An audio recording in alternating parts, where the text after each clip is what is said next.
나의 가장 큰 소망, 나의 가장 큰 은혜가 주와 함께 동행하는 것이라는 가사가 너무 아름답네요.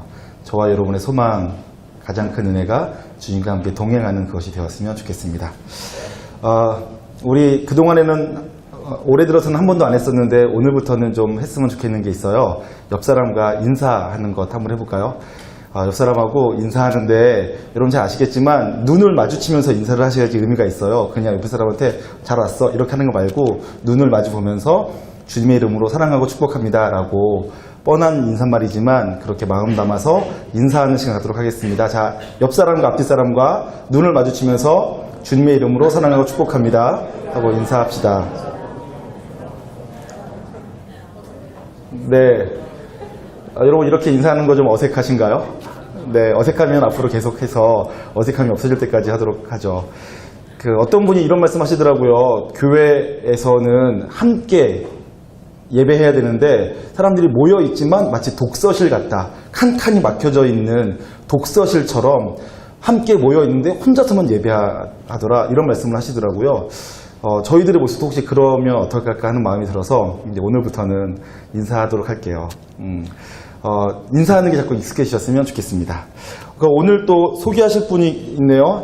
우리 재성 형제가 모로코에서 또 왔어요. 네, 한번 일어나서 인사해 주세요. 네, 잘 왔습니다. 네, 저는 완전히 돌아온 줄 알았더니 또 잠깐 왔다가 들어가는 거라고 하더라고요. 다음번에 오면 또 인사해야 되잖아. 아, 귀찮네요. 농담인 거, 농담이에요. 저 사람 열인가? 상처받나? 네. 그리고 또 최주연 형제, 저는 얼굴 처음 보는데 군대에 있다가 휴가 나왔다고 하네. 한번 일어나서 인사해 주셨어요? 네, 네, 환영합니다. 지금 계급이 어떻게 되세요? 상병이세요? 몇 호봉이세요? 네, 네, 많이 왔어요. 네, 얼마 안 남은 기간 잘 견디시고 그 시간도 은혜가 되었으면 좋겠습니다.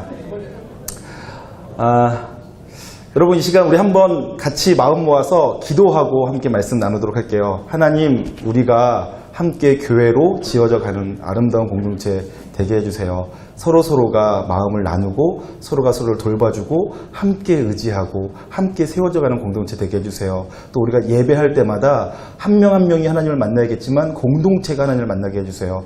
공동체적으로 부어주시는 부흥과 은혜를 경험할 수 있게 해주세요. 공동체에게 주시는 메시지를 들을 수 있게 해주세요. 이렇게 한번 기도했으면 좋겠고요. 또 여러분의 마음을 위해서 내 마음밭이 복된 마음, 옥토 되게 해주세요. 또 말씀을 전하는 저의 입술을 주장해 주셔서 인간의 말이 아니라 하나님의 말씀이 선포되어지게 하시고 그 말씀이 생명의 씨앗 되어서 내 심령의 밭에 잘 뿌려지고 심겨지게 해주세요. 그러한 기도 제목 가지고 이 시간 짧게 1, 2분간 진심으로 마음 다해 한번 기도하겠습니다. 한번 기도할게요. 고마우신 하나님 아버지, 은혜와 사랑을 감사를 드립니다. 이 시간 우리가 함께 말씀 나누고 예배 가운데 나아갈 때 주님 우리의 마음을 기경하여 주시사 복되게 하시고 하나님 우리 마음속에서 온전히 주를 바라보며 예배하는 복된 마음 되게 하여 주시옵소서. 하나님 우리가 함께 있는데도 불구하고 개인으로 있지 않게 하시고 우리가 함께 있으면서 공동체적으로 부어주시는 은혜와 부흥을 경험하고 함께 지어져가는 복되고 아름다운 교회가 되게 하여 주시옵소서. 서로가 서로에게 있는 단점을 보고 그들의 때문에 하나님 아버지 정죄하고 판단하는 것이 아니라 그들의 약점을 우리가 감당하여 주고 하나님 아버지 우리가 부족하고 연약하기 때문에 서로 엮여져 함께 의지하여서 한 몸으로 지어져 간다는 것을 복되게 알고 감사하며 그렇게 지어져간 저희들 모두가 될 수 있게 하여 주시옵소서. 말씀 전한 저희 입술을 주정하여 주시사 하나님 아버지 성령 하나님께서 증거케 하시는 복된 말씀 전하게 하여 주시고 또 듣는 사랑하는 청년들의 마음의 밭을 기도하여 주시사 복된 마음으로 말씀을 잘 받고 말씀대로 순종을 살 수 있고 말씀이 능력이 되어 자라는 것을 경험케 하여 주시옵소서. 감사드리며 존귀하신 예수님의 이름으로 기도합니다. 아멘.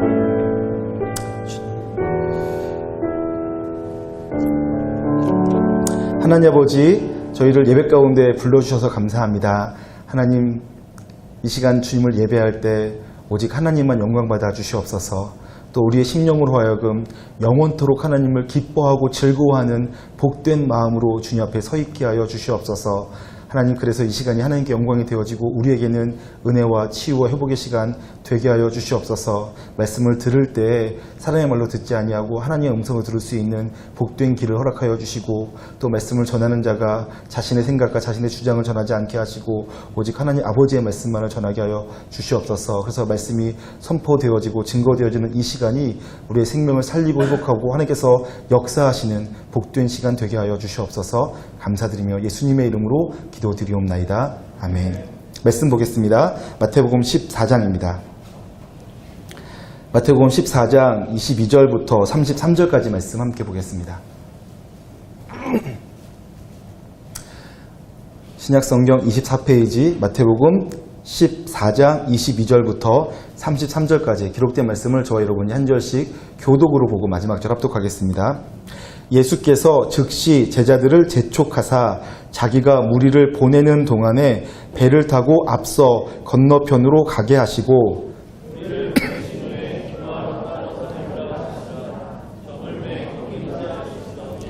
배가 이미 육지에서 술이나 떠나서 바람이 거스름으로 물결로 말미암아 고난을 당하더라.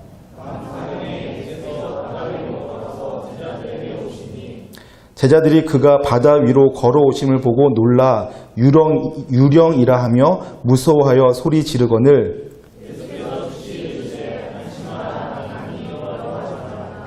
베드로가 대답하여 이르되 주여 만일 주님이시거든 나를 명하사 무리로 오라 하소서 하니,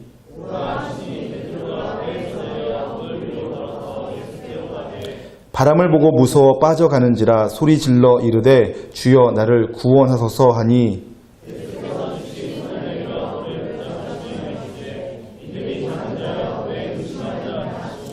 배에 함께 오름에 바람이 그치는지라 배에 있는 사람들이 예수께 절하며 이르되 진실로 하나님의 아들이로소이다 하더라. 아멘. 네, 오늘 이 말씀을 중심으로 예수님의 제자 훈련이라는 제목으로 함께 말씀의 은혜를 나누고자 합니다. 여러분, 예수님께서 제자들을 만드셨어요. 12명의 제자를 삼으셨고 그들 3년 동안 가르치시고 훈련시키셨는데, 그렇게 예수님께 단 3년 훈련받은 제자들이 놀랍게 성장하고 변화되어서 땅끝까지 복음을 전하는 귀한 일꾼들로 사용되었어요. 어떻게 3년 만에 이렇게 훌륭한 사람들, 자기의 생명도 아끼지 않고 다 드릴 만큼 헌신된 제자들로 만들 수 있었을까? 어떻게 그냥 물고기 잡던 어부, 그 다음에 사람들에게 죄인 취급받던 세리, 이런 사람들이 거룩하고 복된 일에 쓰임 받을 수 있는 사람이 되었을까? 도대체 예수님께서 어떻게 제자 훈련시키신 걸까? 궁금하지 아니할 수가 없습니다. 여러분, 저는 여러분들과 제가 예수님의 제자 훈련의 방식 중에 몇 부분을 좀 살펴보려고 해요. 예수님께서 사람을 변화시키실 때, 예수님께서 사람에게 어떤 것을 알려주시며 훈련시키셔서 성장하게 하실 때 어떻게 하시는가 살펴보려고 합니다. 많은 방식이 있겠는데 오늘은 그 중에서 좀 특별한 방식으로 예수님께서 제자들을 훈련시켜 성장시키신 장면을 살펴보고자 합니다. 오늘 이 본문은 지난주 말씀과 이어서 오병이어의 기적 사건이 있은 바로 다음이었어요. 오병이어의 기적이 있자 요한복음에 보면 이 오병이어의 기적을 다루는 기사에서 이런 표현이 나오는데, 사람들이 예수님을 자신들의 왕 삼으려고 했다는 기사가 나오고 있습니다. 사람들이 놀랐겠죠. 누가 이러한 신적 권능을 행할 수 있겠습니까? 물고기 2마리와 보리토 5개로 5,000명을 장정만 5,000명을 먹이는 놀라운 일을 행한 거예요. 이러한 신적 권능을 보니까 사람들이 눈이 뒤집힐 수밖에 없죠. 그러면서 제자들이 바구니에서 빵을 꺼내서 나눠주는 것을 받아 먹으면서 사람들이 흥분하기 시작했을 거예요. 그러면서 예수님을 저분이야말로 우리가 메시아로 모실 수 있는 유일한 분이야, 이렇게 생각하고 외치기 시작했겠죠. 제자들도 아마 우쭐했을 거예요. 제자들도 흥분했겠죠. 와, 내가 따르는 우리 선생님이 이렇게 놀라운 분이셨다니, 예수님이 정말 메시아인가 봐, 정말 메시아야, 이런 생각을 아마 하면서 아마 우쭐한, 내가 그분의 제자야, 이런 생각들을 할 수 있었겠죠. 그래서 그랬는지 예수님께서 오병이어의 사건이 끝나고 나자마자 제자들을 즉시 서둘러서 배를 타고 먼 곳으로 가게 합니다. 제자들을 떠나보내는 거예요. 예수님께서 제자들을 배를 태워 떠나보내면서 이렇게 말씀하셨어요. 내가 이 무리들을 돌려보내는 동안 너희들은 먼저 배를 타고 건너편으로 건너가라. 이렇게 말씀하신 거예요. 여러분 이상하죠. 보통은 그런 일이 있으면 어떻게 됩니까? 제자들은 12명이고 예수님 혼자셔요. 그리고 제자들은 말 그대로 제자고 예수님은 선생이에요. 그러면 이 오병이의 기적 같은 일은 선생님이신 예수님께서 하시고 제자들을 빵을 나눠주는 거나 사람들을 돌려보내거나 그런 일들은 12명이나 되는 제자들이 하는 게 마땅하지 않겠습니까? 아주 일반적으로는 예수님께서 얘들아 나는 좀 피곤하니 너희가 사람들을 돌려보내라. 너희가 돌려보내는 동안 나는 좀 한적한 곳에 가서 기도하고 있겠다. 혹은 내가 먼저 배 타고 건너가 있겠다. 뭐 이렇게 말아도 전혀 이상하지 않죠. 그게 도리어 상식적이에요. 그런데 예수님께서 반대로 말씀하신 거예요. 뭐라고요? 내가 이 무리들을 돌려보내는 동안 너희들은 즉시 배를 타고 건너편으로 서둘러 건너가라. 이렇게 말씀하셨단 말이에요. 한번 확인해 보겠습니다. 22절입니다.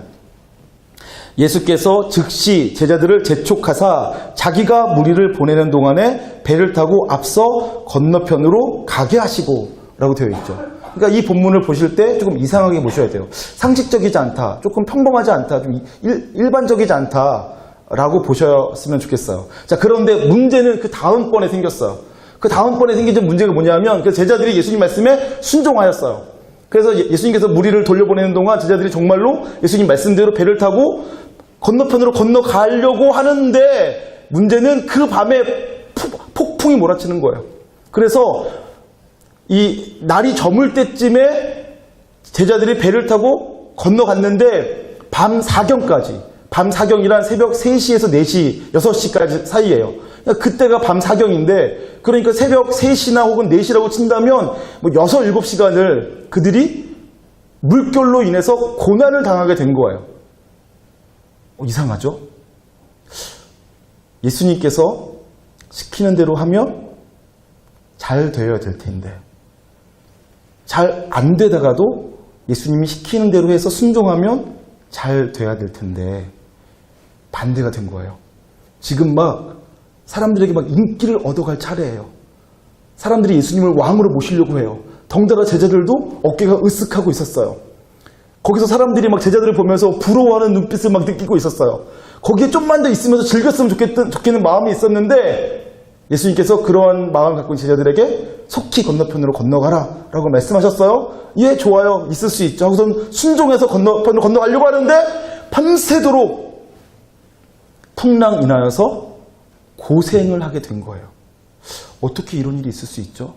한번 일단 확인해 보겠습니다. 24절입니다. 배가 이미 육지에서 술이나 떠나서 바람이 거스름으로 물결로 말미암아 고난을 당하더라. 네, 물결로 말미암아 바람이 불어서 이 물결 때문에 파도 때문에 고난을 당하는 거예요. 그 가운데는 어부들이 있었어요. 베드로나 야고보나 요한은 어부예요. 안드레도 마찬가지죠. 어부들이에요. 그러니까 갈릴리 바다를 잘 아는 사람들이고 배를 아는 사람이에요.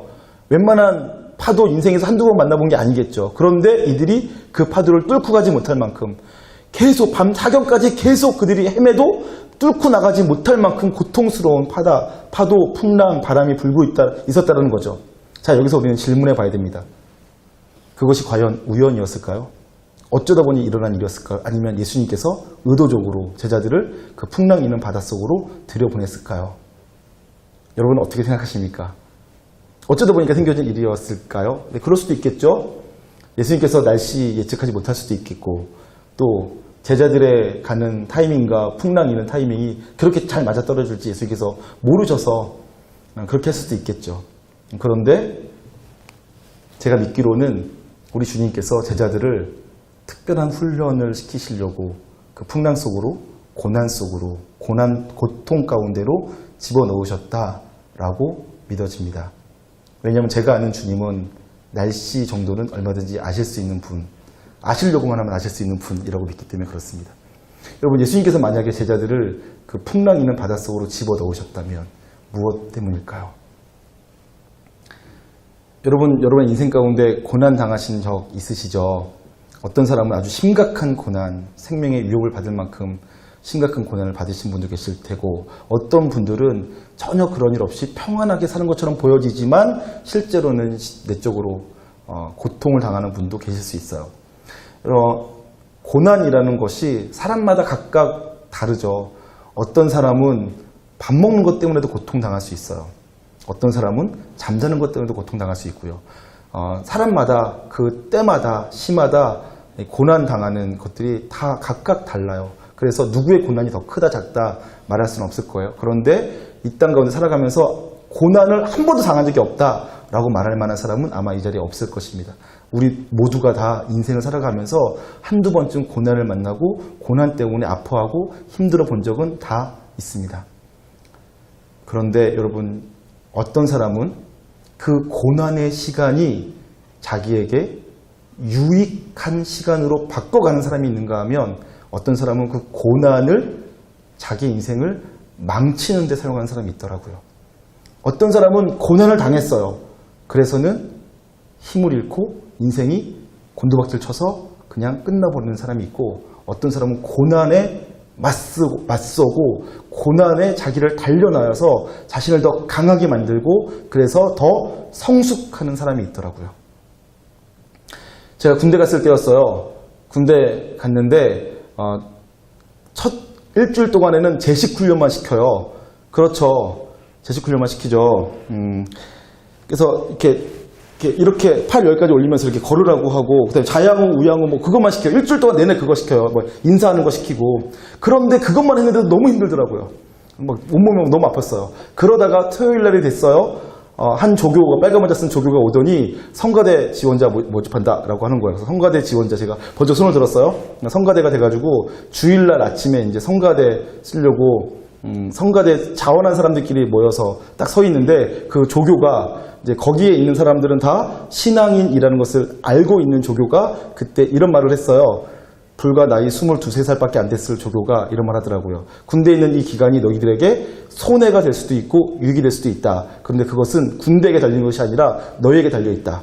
너희가 군대 생활하는 이 기간을 너희 인생의 마이너스, 잃어버린 시간이라고 생각하면서 보내면 정말로 그렇게 될 것이다. 하지만 군대에 있는 이 시간이 너희에게 가장 유익한 시간 될 거라고 믿고 그렇게 준비하면 정말로 그렇게 유익한 시간이 될 수 있다. 그것이 너희에게 달려있다. 이런 말을 하더라고요. 아마 22, 3살이었을 텐데 어떻게 그런 말을 하는지 모르겠어요. 지금 43살 된 저에게도 인상 깊은 말을. 여러분, 고난을 아무도 피해갈 수가 없는데, 그런데 어떤 사람은 고난 때문에 성장하는 사람이 있고 어떤 사람은 고난 때문에 무너지는 사람이 있더라고요. 저는 여러분들이 고난 당했다고 해서 무너지는 사람이 아니라 고난으로 인해서 성장하는 사람들 되시기를 주님의 이름으로 축복합니다. 여러분, 예수님께서는 제자들이 고난 당할 것을 알고 계셨어요. 제자들의 인생 가운데 어마어마하게 힘든 고난들이 연속해서 벌어질 것을 예수님께서 알고 계셨어요. 예수님, 왜냐하면 이제 곧 십자가 지실 거예요. 십자가 지시고 죽으시고 부활하시고 승천하실 거예요. 그리고 이 땅은 제자들에게 맡겨놓으실 거예요. 땅끝까지 이르러 복음 전하라고 제자들에게 시키실 거예요. 그럼 제자들은 그 말씀 받들어서 불과 12명, 11명이서 땅끝까지 복음을 전하는 그 위대한 사명을 감당해내야 돼요. 근데 그것을 감당해내는 것이 결코 쉬운 일이 아니에요. 그렇게 하려고 하면, 예수님의 증인으로서 살려고 하면 동족이 자기를 핍박해요. 로마가 자기를 핍박할 거예요. 그러다가 결국 죽게 될 거예요. 끝없는 고난이 닥쳐올 거예요. 그런데 그 시간을 제자들이 힘들기 때문에, 어렵기 때문에, 고통스럽기 때문에 나는 못하겠어, 안 하겠어, 포기할래 하고 무너지는 사람들로 만들고 싶지 않았단 말이죠. 예수님은 제자들을, 이제 곧 십자가 지실 예수님께서, 십자가를 향해서 나아가신 예수님께서 제자들을 강하게 훈련시키실 필요가 있었는데 그냥 말로 하는 교육 말고 경험주의 철학에 바탕한 교육을 하신 거죠. 그들이 경험하게 하신 거예요. 무엇을요?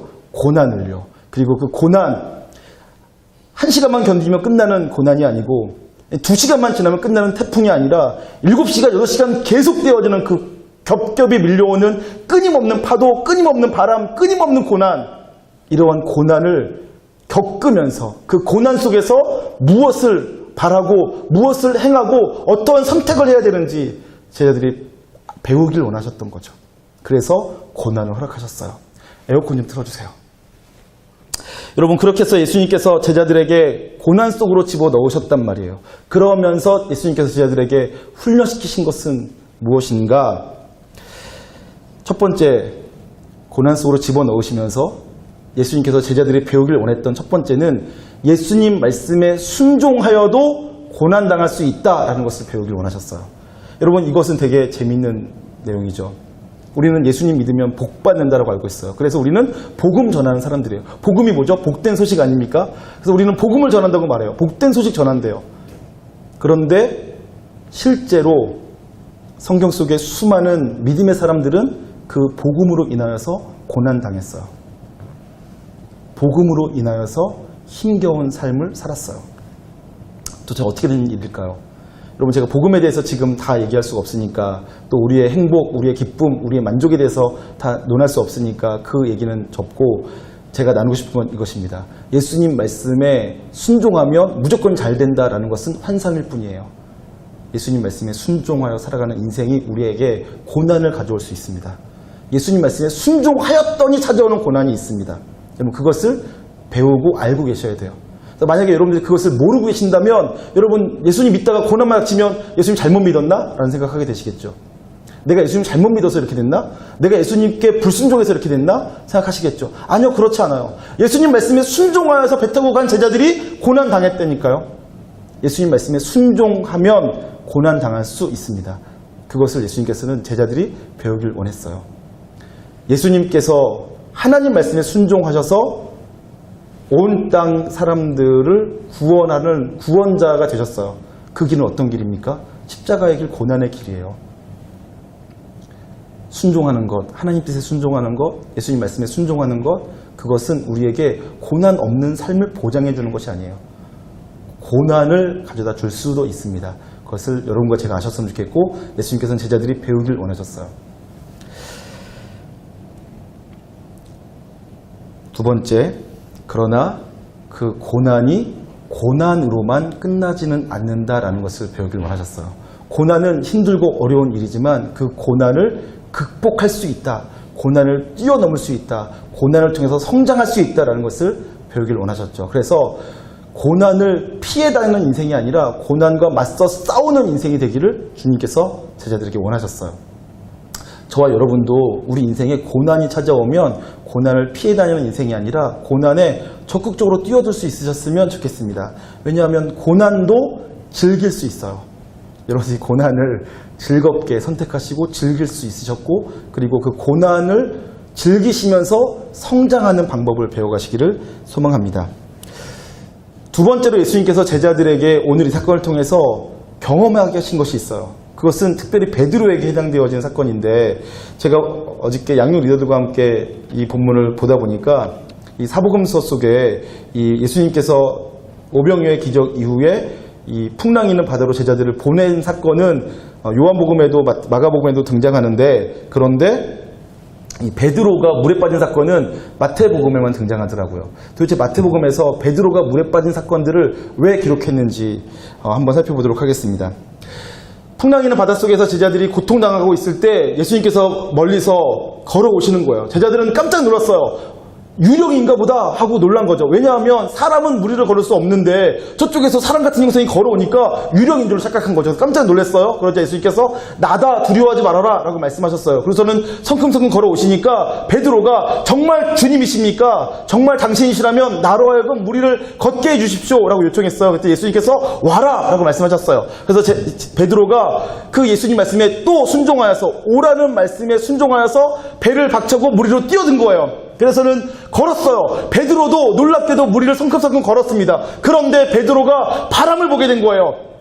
거친 바람을 보고서는 두려움이 생겼어요. 두려워하는 순간 물속에 빠진 거죠. 그래서는 베드로가 위대한 믿음을 보여는 줬으나 그는 물에서 빠지는 것, 바람을 보고 두려워하는 실패를 경험하게 되었습니다. 그런데 이것도 여기서도 참 재밌는 것이, 베드로가 예수님께 요청했어요. 정말 주님이시라면 나로 하여금 무리를 걷게 해주십시오 라고 요청했어요. 그 요청에 대해서 예수님께서 그래 와라 라고 허락해 주신 거예요. 이것을 우리가 일반화시키면 우리가 하나님께 기도한 거예요. 하나님 이렇게 해주십시오 라고 제가 기도한 거예요. 아주 더 쉽게 얘기하면 하나님 저 남자와 결혼하게 해주십시오. 하나님께서 그래 결혼해라 했어요. 그래서 결혼했는데 너무 못된 녀석인 거야. 그런 녀석과 내가 왜 결혼했을까? 하나님께 따지고, 하나님 저 그런 녀석인지 몰랐는데요? 지금 그런 꼴이에요. 베드로가 하나님께 무리를 걷게 해주십시오라고 기도했어요. 요청했어요. 그래서 예수님께서 와라 했어요. 그래서 베드로가 용기 내어서 믿음을 가지고 뛰어들었어요. 그랬는데 뛰어들었다가는 그만 물에 빠진 거죠. 실패한 거죠. 예수님께서 허락해 주셨는데 허락하신 것을 따라서 내가 행동했는데 그러면 잘 돼야 되는 것 아니야? 믿음도 더 좋아져야 되는 거 아니야? 극과 바람 따위는 안 보여야 되는 것 아니야? 이런 생각이 들 수 있는데 그런데 베드로는 그렇지 못했다는 거죠. 무리를 걷다가 빠졌어요. 실패한 거예요. 예수님 실패할 줄 알았으면 아니야 베드로 너는 아직 믿음이 약해. 그러니 배에 머물러 있어라. 너 배에서 뛰어내리는 순간 몇 걸음 못 걷고 이 바람 보고서는 바닷속에 빠질 거야. 그러니 창피해 당하는 차라리 뱃속에 있어. 배 위에 있어. 이렇게 해주시면 얼마나 좋아요. 근데 그렇게 안 하신 거예요. 오라라고 하셨잖아 예수님께서. 왜 오라고 하신 거예요 주님? 오라고 하지 마시죠. 내 믿음이 약한 줄 아시면 오라고 하지 마셨어야 되는 거 아닙니까? 이렇게 따지고 싶지 않으세요? 근데 예수님께서는 오라고 하신 거예요. 바다에 빠질 것 아시면서도. 왜 그랬을까요? 실패를 경험하게 하시는 거죠. 여러분 실패를 경험하는 건 역시 너무너무 중요한 훈련이기 때문에 그렇습니다. 저와 여러분의 인생에도 어느 순간 실패를 경험할 때가 있어요. 그때 여러분 실패했다고 좌절하고 포기하고 낙심하고 인생 끝장내지 마시고 실패를 딛고 일어서는 저 여러분 되셨으면 좋겠습니다. 여러분 이 사건이 베드로에게 얼마나 중요한 사건이었겠습니까? 베드로가 예수님 십자가 지시기 바로 직전에 대제사장에게 잡혀가서 가야바의 뜰에서 신문당하실 때 베드로에게 어떤 일이 벌어졌습니까? 계집종이 너 갈릴 사람 아니냐? 너 예수의 제자 아니냐? 그럴 때 부인하잖아요. 난 예수를 모른다 하고 예수님을 저주하잖아요. 그때 무슨 일이 벌어집니까? 닭이 울어요. 닭 울기 전에 3번 부인하리라 예수님께서 말씀하셨는데 그때 베드로가 저희가 죽을지언정 주를 배반하지 않겠습니다. 부인하지 않겠습니다 했었는데 죽을지언정 부인하지 않겠다고 했던 그 말이 24시간이 지나기 전에 이루어진 거예요.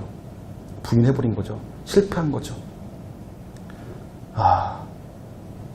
여러분 베드로는 이 바다 위에서만 바람 보고 빠진 것이 아니라 예수님을 쫓아가다가 예수님께서 십자가 지시면서 예수님이 메시아처럼 안 보이는 상황이 오자 다시 또 예수님을 부인하면서 실패하는 자리에 빠지게 되어집니다.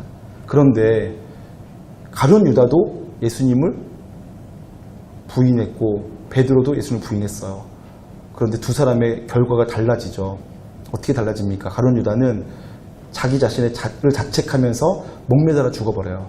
근데 베드로는 다시 일어나 위대한 사도로 쓰임받을 수 있게 되었습니다. 둘을 비교하면서 성경이 우리에게 무엇을 가르쳐주고 있습니까? 실패했다고 무너지지 말아라. 실패했다고 끝내지 말아라. 너희의 인생에 실패할 수 있다. 베드로도 실패했다. 그런데 베드로가 다시 일어나서 다시 주님을 위해 사역하고 쓰임받고 있지 않냐? 너희 인생에 실패가 있어도 낙심하지 말아라. 끝내지 말아라. 다시 시작하면 된다. 큐티 실패해서 다시 시작하면 된다. 성경 통독 실패해서 다시 시작하면 된다. 기도 실패해서 다시 시작하면 된다. 실패했다고 난 안 돼라고 포기하지 말고 다시 시작하면 된다. 알려주고 싶으신 거예요. 여러분 우리 인생 가운데 실패가 있어도 포기하지 마시길 바라겠습니다. 제 여동생이 있어요. 3살 어린 여동생 이름이 조아라입니다. 딸 태어났다고 너무 좋다고 아이고 조아라 해가지고 조아라가 됐어요. 근데 제 여동생이 어렸을 적에는 제가 아주 시골 동네에서 목장을 하며 살아서 마을과 좀 떨어진 곳에 있었고 그래서 제가 친구들과 놀러 가려면 한 2km 정도 걸어가야지만 친구들이 있었어요. 그래서 제가 이제 친구 집에 놀러 가려고 하면 이제 여동생이 막 3살 어린 여동생이 막 졸졸 따라오는 거예요. 근데 여동생이 따라오면 저는 좀 귀찮더라고요. 제가 여동생을 막 쫓아냈어요. 따라오지 말라고 하고 돌을 막 던졌어요. 저희 여동생이 저에게 돌 맞고 큰 아이예요. 그래서 저를 얼마나 원망하고 살아간지 몰라요. 오빠가 나한테 돌 던졌다고. 조카애들한테까지 다 일러가지고 제가 아주 못된 삼촌이 되고 막 그러고 있어요. 제 여동생이 시골에서 자랐기 때문에 어렸을 적에는 누가 돌봐준 사람이 없었어요. 저도 뭐 누가 돌봐준 사람이 없었고 여동생도 돌봐준 사람이 없었는데 유일하게 돌봐줘야 될 대상인 저마저도 여동생을 그렇게 핍박하고 돌 던지고 살았으니 여동생이 조금 불우한 인생을 살은 거죠. 한마디로 말하면. 그래서 여동생이 자라면서 이렇게 썩 뛰어나게 공부를 잘하지 못했어요. 그러다가 그리고 신앙도 교회에 오면 항상 제 여동생은 네가 종훈이 동생이구나 라고 해서 제 여동생이 저한테 항상 불만이 나는 교회에서 이름이 없고 종훈이 동생이야 뭐 이렇게 했던 친구였어요. 신앙도 별로 없었고 또 공부도 썩 잘하지 못했고 뭐 이렇게 대인관계도 썩 좋지 않았어요. 그냥 평범한 아이였죠. 근데 그 아이의 인생이 특별한 어떠한 일이 벌어졌어요. 무슨 일이냐면 제가 고등학교에 진학할 때에는 고등학교를 세 종류로 분류했었는데 하나가 이제 실업계 고등학교라고 뭐 상고, 공고, 농고 뭐 이런 데가 실업계 고등학교.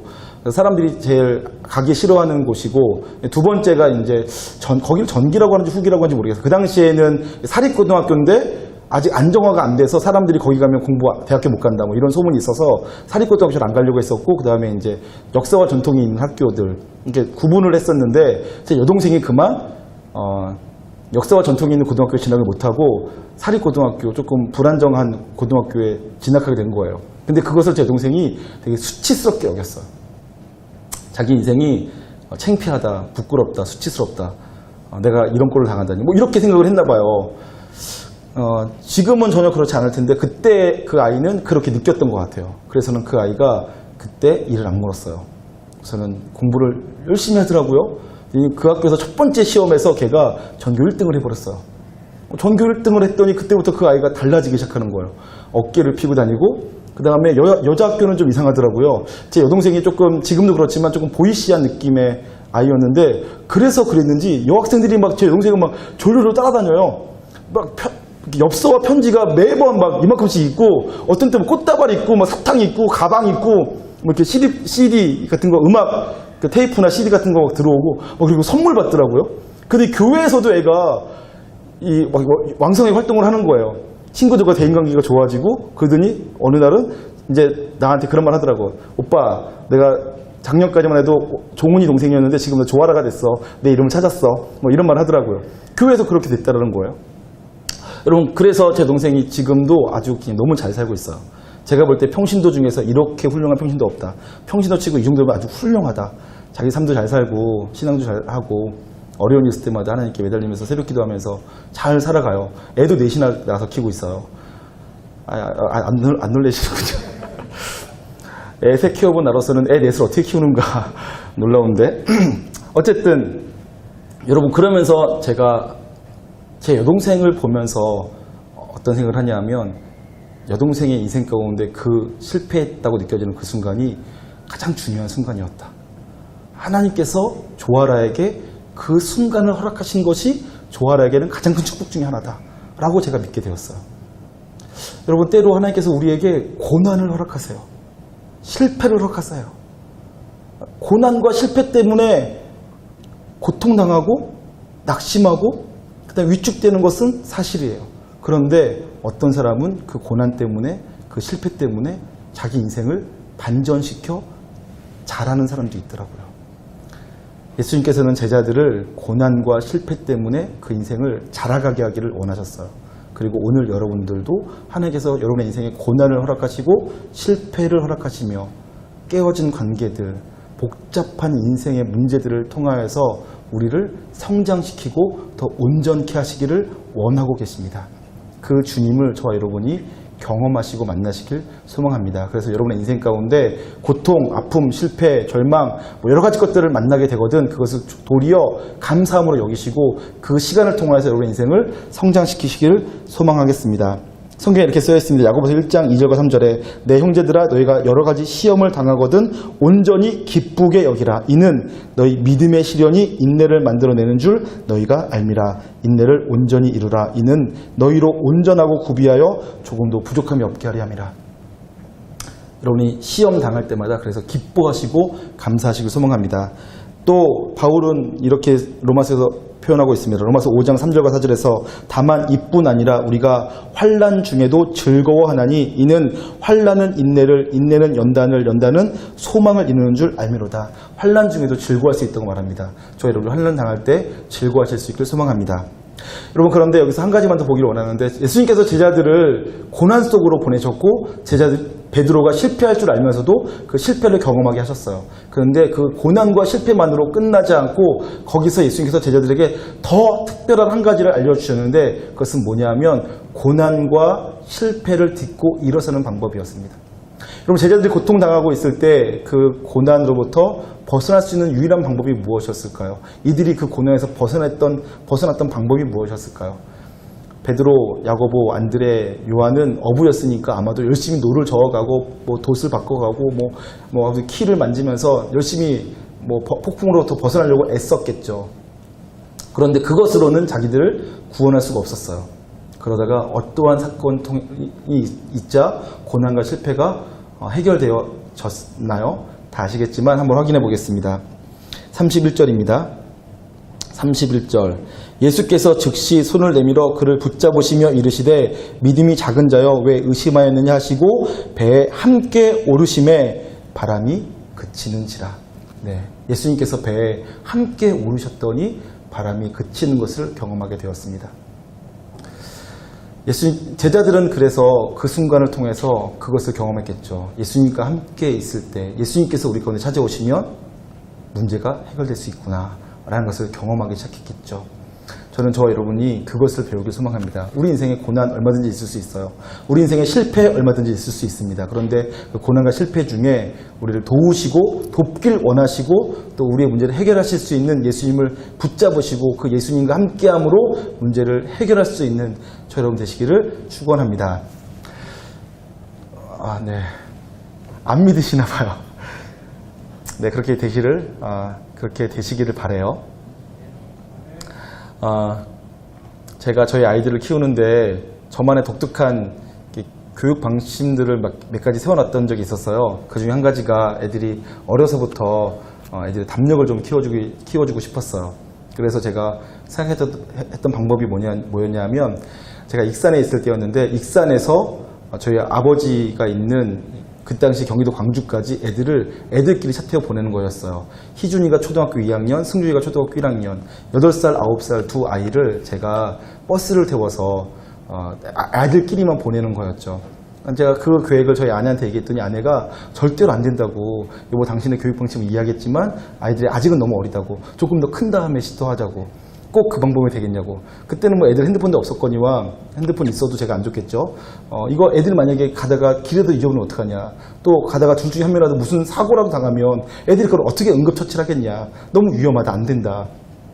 저희 아내가 그렇게 말했는데 저는 그러니까 지금 해야 된다. 조금 더 커가지고 위협을 스스로 이길 만한 능력이 생겼을 때 하는 것은 아무 의미가 없다. 내가 그렇게 주장을 해가지고 제가 보냈어요. 저희 아내가 막 저를 이길 수는 없으니까 울며 겨자 먹기로 애들을 버스 태워 보낸 거예요. 버스 태워서 애들끼리만 보냈어요. 그리고서는 저는 그때 전임 사역자였으니까 교회로 돌아갔죠. 버스 태우고 나서 교회로 돌아간 다음에 제가 교회에서 뭘 했겠습니까? 네, 잘 아시네요. 여러분도 아마 그렇게 했을 거예요. 제가 기도했죠. 가가지고 제가 기도했어요. 간절히 기도했어요. 하나님, 제가 저희 아내한테 맞지 않으려면 아이들이 안전해야 됩니다. 만약에 애들이 조금이라도 사고를 나가거나 정확히 도착하지 못하거나 길을 잊어버리거나 헤매고 애들이 막 울고불고 전화하고 그러면 큰일 납니다. 아내가 정말 절 싫어할 겁니다. 그러면서 하나님께 애들의 안전을 위해서 간절히 기도했어요. 다행히 애들이 잘 도착했고 그것은 우리 아이들에게도 좋은 경험, 좋은 시간이 되었다고 하더라고요. 여러분, 제가 무엇 나누고 싶었냐 하면 제자들을 예수님께서 풍랑 있는 바닷속으로 들여보내셨어요. 그런 다음에 예수님께서는 무엇 하셨을까요? 성경에 보니까 이렇게 나와 있어요. 한적한 곳에 가서 기도하셨더라. 한번 확인해 보겠습니다. 22절과 23절입니다. 예수께서 즉시 제자들을 재촉하사 자기가 무리를 보내는 동안에 배를 타고 앞서 건너편으로 가게 하시고 무리를 보내신 후에 기도하러 따로 산에 올라가시니라. 저물매 거기 혼자 계시더니 라고 되어 있죠. 여러분, 예수님께서 혹시 여러분의 인생 가운데 고난 허락하실 때 예수님께서 여러분들만 고난 속으로 들여보내는 것 아니시고 예수님께서 여러분들이 고난으로 인해서 무너지지 않도록 고난을 극복하고 뛰어넘고 고난을 통하여서 성장하길 바라시면서 기도하시는 거예요. 그런 주님을 신뢰하셨으면 좋겠습니다.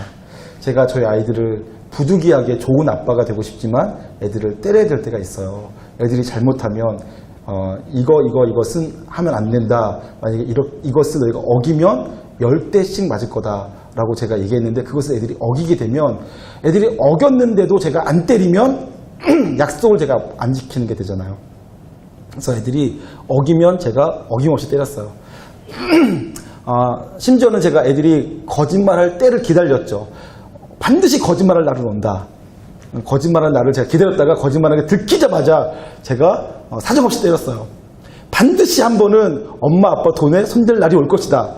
뭐 거짓말 도둑질은 무조건 10개니까 그런 날이 올 것이다 라고 했는데 그날이 왔어요. 오면 제가 어김없이 10대 때렸습니다.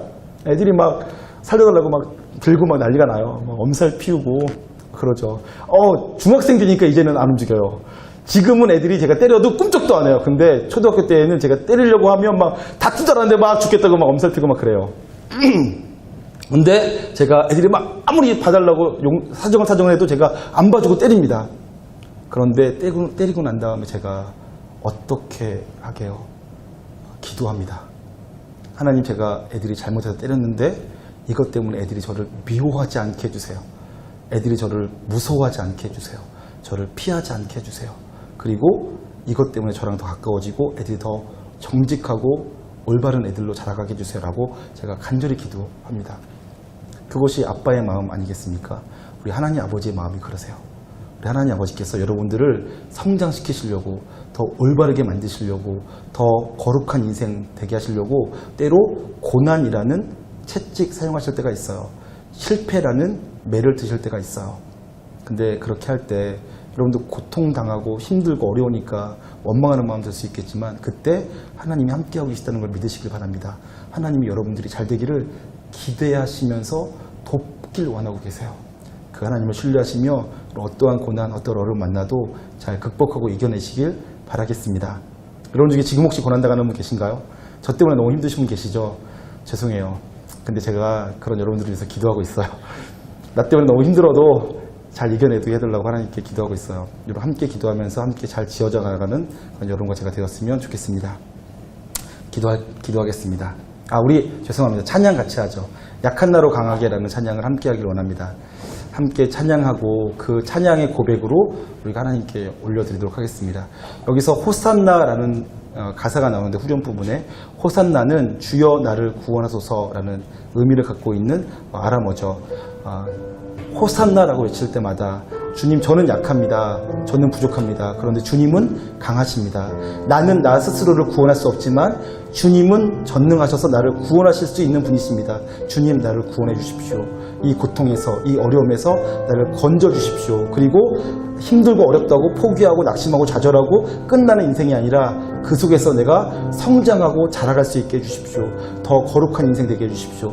이러한 고백을 가지고 찬양했으면 좋겠습니다. 함께 찬양하겠습니다.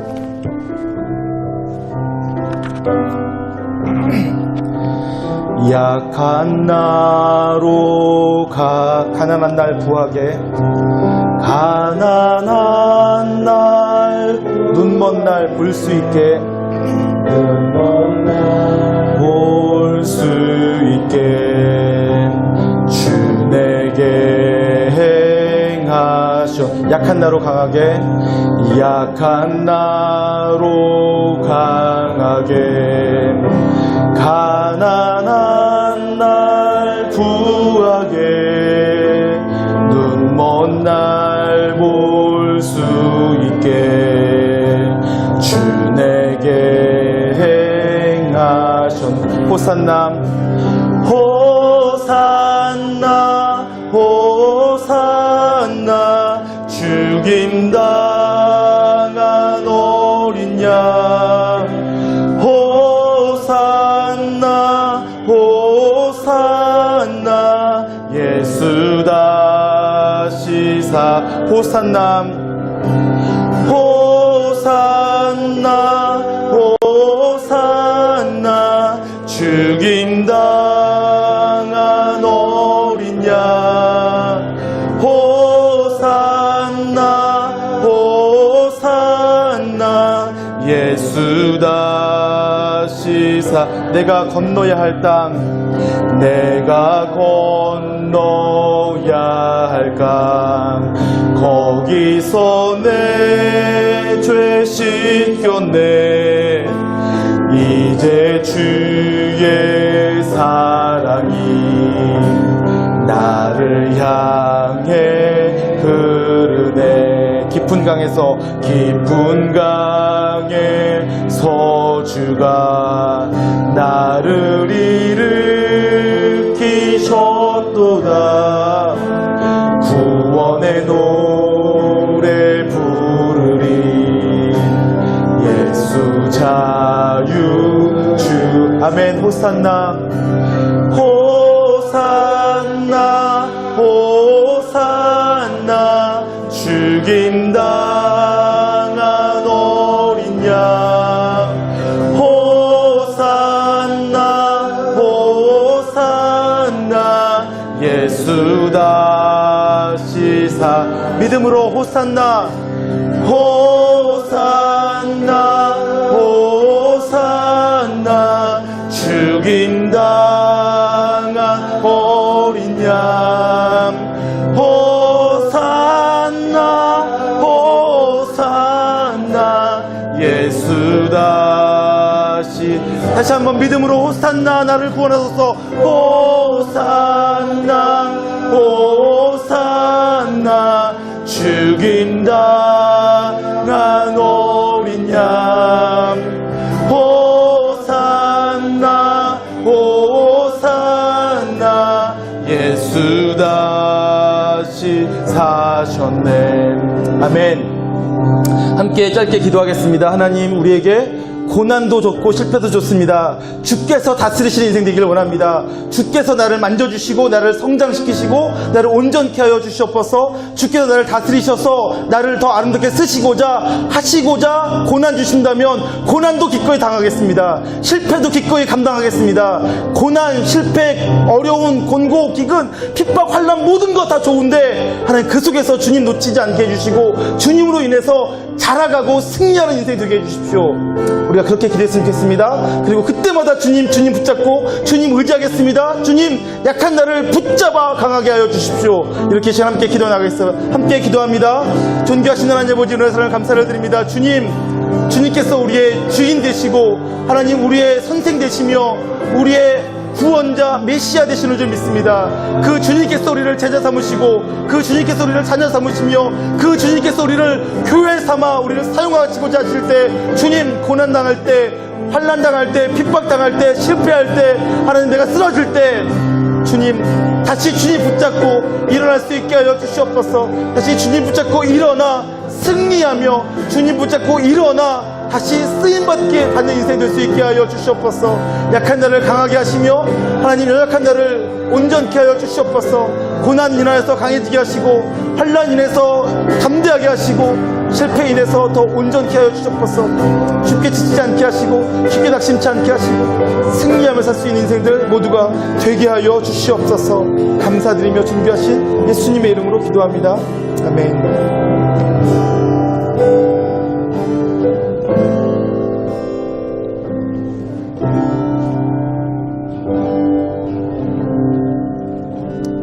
존귀하신 하나님 아버지, 은혜와 사랑에 감사를 드립니다. 저희를 자녀 삼아주시고 또 주의 백성, 또 주의 몸된 교회 삼아주신 것 감사합니다. 하나님, 우리가 주의 자녀로 주의 백성으로 살아가며 하나님 이 땅 가운데서 주님께 쓰임받는 인생, 주를 위해 사용되어지는 인생 되어지길 원합니다.